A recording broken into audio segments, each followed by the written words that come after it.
কড়াই বসালাম, জ্যান্ত কাতলা দিয়ে ফুলকপি দিয়ে কষা হবে। তেল দিলাম, মাছ দিয়ে দিলাম।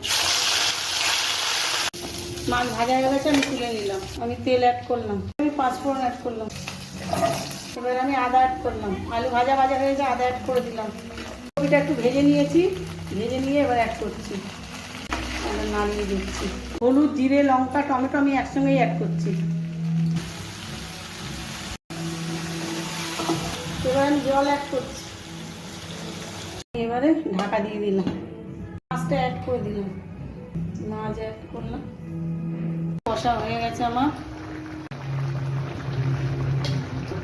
লাইক, কমেন্ট, শেয়ার, সাবস্ক্রাইব করতে ভুলবেন না। পাশে থাকুন, বেল আইকনটা প্রেস করবেন, পাশে থাকবেন।